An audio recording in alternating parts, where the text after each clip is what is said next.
Hi, this is Larry of ManCave Mayhem. Welcome to episode 4 of the 1965 CB160 build. Let me just go over with you what I've got going on right now, kind of give you an update on things. The tank is now clean. Got it sitting in the corner. I fogged it with some WD-40 just to keep it clean. You know, swish some gas through it, some non-ethanol gas. And now we're over here at the fender and the side cases. These are cleaned up quite a bit, but I still need to sand these and get these prepped. I've got that other fender over there stripped. I'm working on polishing that, the rear brake drum. I got the front brake drum polished. It's okay, it's not great, but I'm gonna leave it. I'm not going full bore polish on those because I just don't have the patience or time to do it. So anyhow, haven't started on the motor yet as far as getting the carbs back on it or the air filters or anything. I'm still waiting on bolts that are coming slowly. I don't know, they must be coming from China or Europe or something, but anyhow. But I do need to, you know, adjust the cam chain tensioner. I need to do that. I was gonna check, I put oil in it, but I was gonna check, I think if I pull that side cover, I can get to the oil, centrifugal oil filter situation in there. I'm gonna check that out too, make sure that's all good. Yeah, so that's what we're gonna do on that. I'm also gonna take a look at the carbs. I rebuilt the carbs, but I haven't really checked the float bowl settings, so I need to do that. So I'm gonna pull the float bowls off, check the settings on the float bowls. And also, I was watching a YouTube video the other day and somebody had mentioned that a lot of times those drain, I don't know what they call them, the little drain hoses inside the float, or inside the float bowl can leak at the base. So I wanna check that, make sure those aren't happening. So here's the carburetors. They're all rebuilt. They came out actually very good. So I think they're gonna be in good shape. It's just, I need to go through them. Here's the intake manifolds. So I just need to go through these carburetors, check them out, and I'll pull these float bowls off and just kind of make sure the floats are at the right setting. I didn't mess with the floats at all or bend them or anything. They were just sitting in the box, but that alone could have caused some problems. So I just got to make sure both the float bowls are set at the right setting. And also, the aftermarket needle and seat, sometimes I've heard that people have problems with those. So I may end up putting the factory needle and seat back in. They weren't bad, so I'm going to look at them and check them and make sure that I'm not getting any light through them. So we'll do that right now. If you haven't yet, don't forget to like, share, subscribe, hit that bell for notifications. Check us out at Instagram at ManCave_Mayhem. Now let's get on with the video. All right, so when I rebuilt these carburetors, I never did check the floats to see if they were adjusted right. I'm assuming they were because I don't think they had been messed with much, but if they got bumped or something, I just want to make sure that they're going to be okay. So I just got to get this float bowl popped off here. And at least we know she's sealing. So we're going to check those floats and make sure they're right, and make sure that the needle and seat are good. The other area I want to pay attention to is the base of this float bowl right here, where this comes up, the overflow, or I guess the limit thing here, the drain hose.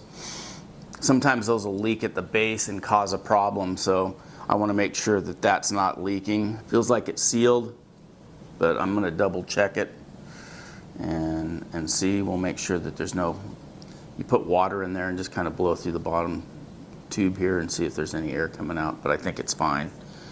So we're going to check both of those, make sure the floats are right, and we'll get back with you.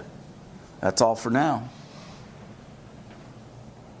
All right, so I pulled these carburetors apart and checked the float levels. I had to adjust the float level on one of these, and also I put the original needles in.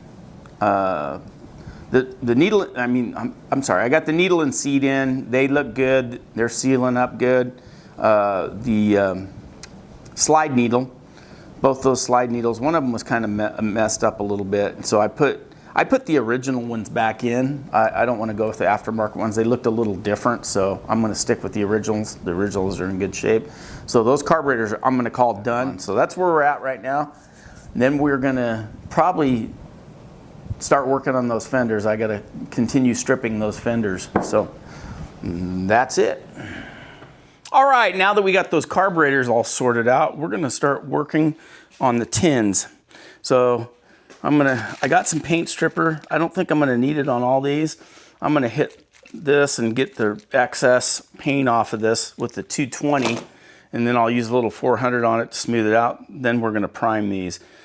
Same thing with the fender. I bought this little sanding disc thing, and it seems like it works pretty good. I might cut some finer paper for it, but yeah. So that's what we're going to do next. Stay tuned. Got a lot more to go.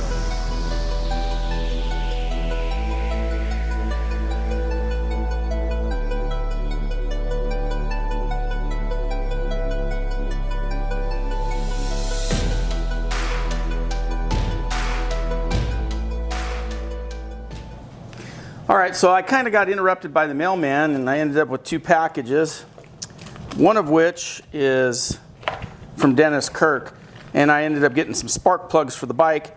I got 4 of them for the price that it would have cost me on Amazon for 2, so I just ordered 4 plugs. And I know sometimes Amazon is a little more expensive to get the right stuff. And then I got this. Now, before I get any hate mail on these mirrors, I know that the mirrors are supposed to be more of a rectangular shape, but I like the round mirrors, and so that's what I'm putting on the bike. No hate mail, please, on that. No keyboard warrior stuff. I prefer that doesn't happen. So hopefully these mirrors will function the way I want them. They're kind of short. They might be kind of cool. We'll see how they adapt on, but these are the mirrors. They look pretty good quality. They're definitely a lot shorter than I'm used to seeing. Chroming looks a little cheap, but I don't care as long as I have some mirrors. So that's all for now. I'm going to get back to sanding. We're going to get this thing done. All right, I just got through mocking the mirrors up on the bike, and I like the way they look.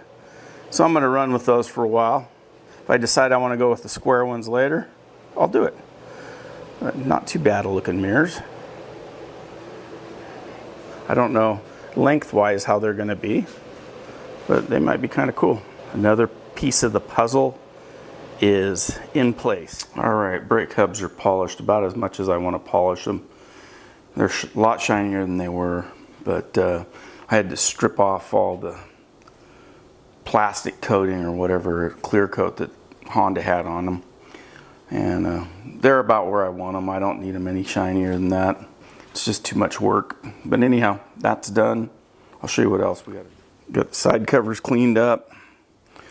I got a real thin coat of Bondo on them. Got to sand those down today. Once that's sanded down, then I can finish up these fenders. Do the same thing. There's only a few little dings in the front fender, and I got to straighten the front edge of the front fender out a little bit better, but the back fender is pretty clean. I don't think I'm going to have to do anything to that. So once those are done, then the bike, I can get those painted, and then we can start putting this bad boy back together. Also, I didn't realize it, these older bikes have like an centrifugal oil filter. Basically, there's no filter in it, but it just spins and forces all the dirt out of the oil. So I need to get that cap off, so I need to buy a longer bolt to kind of work that cap off. Once that's off, I can clean that out. So that's also another step in the process. And I'll probably polish and clean up the pipes and the side plate and just kind of start cleaning things up a little bit on the motor too. So that's where we're at. All right, let me get you updated on the progress. We're working on just kind of cleaning these up and getting the Bondo, just a skim coat. You can see these are low spots right here that I missed, so I need to put a little skim coat on that. Then I'm looking over here. I just primered this. I got some white primer, and you can't really tell, but yeah, maybe you can tell. There's a couple little dings in there that I'm going to try and get out. So I need to sand that, mark those spots, and fill those too. But I'm just letting the primer dry right now. So that's kind of where I'm at on this. The most important thing is getting these fenders done today. So I got to get these done. Got to get these cleaned up and primered and ready to go for tomorrow, because tomorrow's paint day. So that's what I'm going to be working on today. I got the hubs pretty much shined up the way I want them. The rear hub, you know, needs to be cleaned up a little bit. The actual hubs need to be cleaned up a little bit. The brake drums are pretty clean, so that's done. So once I get the fenders painted, everything's going together, and hopefully I'll be done with this project soon. We'll keep you posted.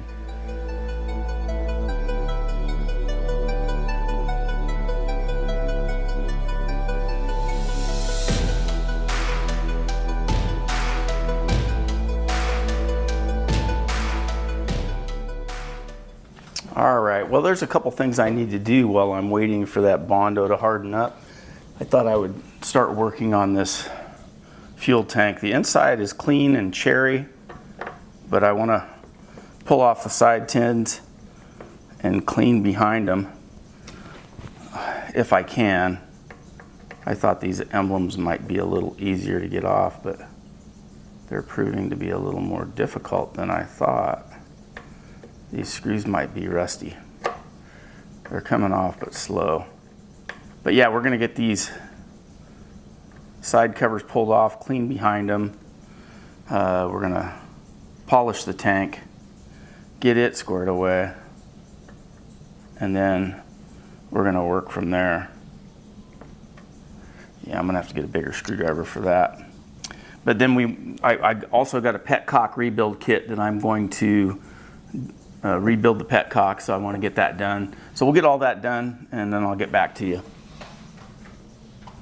All right, time for an update. Got the front fender sanded down, getting ready to Bondo the little dings that I got all over it. I knocked them out as much as I felt like I could. Now I'll Bondo those up, put a skim coat. Got the rear fender primered and the two side case covers primered, so that's gonna be good. Tomorrow we're gonna go and get them painted. I'm gonna go ahead and paint them over at my son-in-law's house. He's got a big backyard where I can paint them. Hopefully it'll be unwindy, so I don't have to worry about that. Cleaned the oil spinner filter and got a bolt for it. Waiting on bolts for that cover. And well, like once we get the tins painted, the bike's gonna start going back together. So it's gonna start moving fast now. But anyhow, that's the update. That's all for now.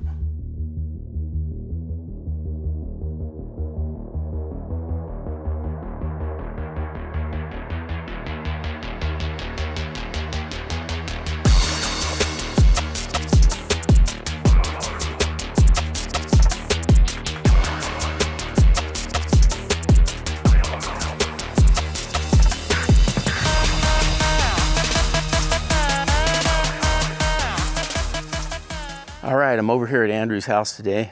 We're getting ready to do some painting on the side covers and fenders. So I got it all set up. I'm trying to race the wind. You can see the tent moving. So we're gonna get that going. Hopefully I'll get some video of it. But yeah, so we'll get things going and I'll keep you posted. Let you see how it goes. Hopefully it goes good. That's all for now.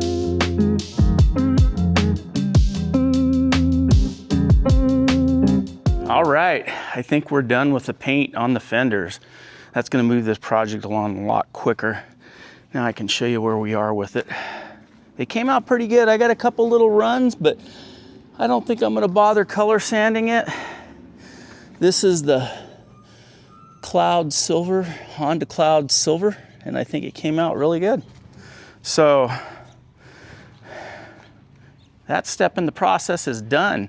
Now it's just a matter of getting this bike back together. I'm still waiting on the parts from CLMS or whatever. They still haven't got me the parts that I need, so I don't know what they're thinking or what they're doing, but anyhow, that's where we're at right now. Next step will be putting those fenders on. I'm probably gonna wait for 24 hours for them to dry real good before we go trying to get them on and scratch them all up. So if you haven't yet, don't forget to like, share, subscribe, hit that bell for notifications. Check us out at Instagram at ManCave_Mayhem. Also check out my Amazon affiliate link. I got products there that you might like, and it helps support the channel. So let's get on with this bike and get it back together. Well, now that I'm letting the fenders dry, I figured I better start looking at the engine. So I've got the carburetors together, like I said, but now it's time to put the intake manifolds on the carburetors and put the carburetors on the engine. And I'm not positive how these go together, but I have a basic idea. And I think the right carburetor is this carburetor. There's an R on the intake. I just got to figure out what side, which way the intake goes on. So I got to figure that out real quick. All right, so I'm pretty sure this goes like this. So I got a new O-ring that goes on here, so we're going to put that on. Now, I was waiting for an extra one of these screws, and it's never come. They haven't even got the order process. So I got to screw pretty close to these, and I got new washers, so I think that's the way we're going to run it. So we'll get these attached, and hopefully that will solve our intake manifold slash carburetor problem, at least until the factory screws come. But even if they do come, I don't know that I'm going to tear the carburetors apart to put new screws on, so we'll see how it goes. But until then, I'm going to use these screws. They should work just the same. They just won't look like Honda screws.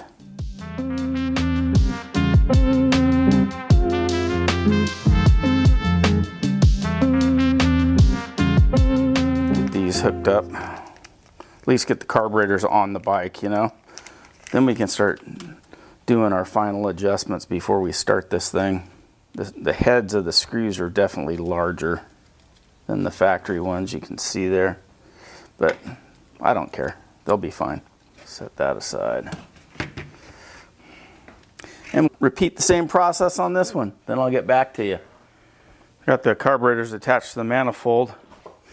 But I had problems finding a cotter pin that was small enough to put through this.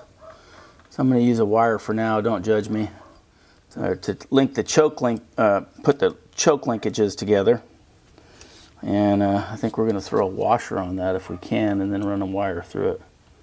I don't know if that's going to work or not, but we're going to try it. I just really want to get this bike running, and then I can fix the little mishaps or the little Mickey Mouse things that I did later. Or not. That'll do for now. All right, we're moving over to the bike.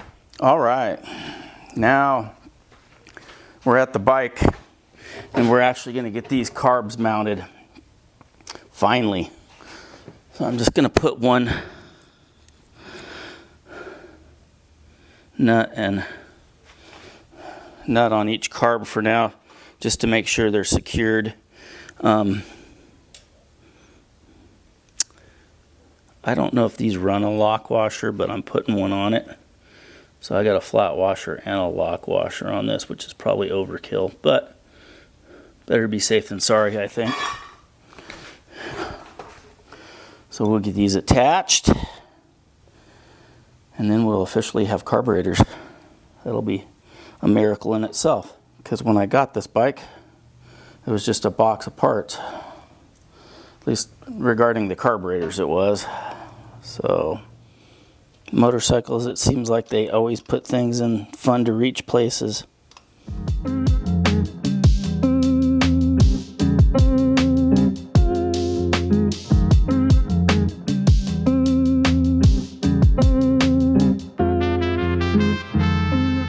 Now that we got the carburetors in the bike, we're gonna get the throttle cables hooked up, and we're gonna have to sync the carbs, we're gonna have to adjust the valves, we're gonna have to do a few other tweaks on the bike, and then we'll be ready to throw the tank on and get the fuel lines hooked up. If you haven't yet, don't forget to like, share, subscribe, hit that bell for notifications. Check us out at Instagram at ManCave_Mayhem. Check out my affiliate link at Amazon. I got some cool stuff there. Hopefully you guys like it and use it. It helps out my channel. Stay tuned for episode 5. And just remember, folks, I'm just a man in a cave causing mayhem. Thanks again for watching.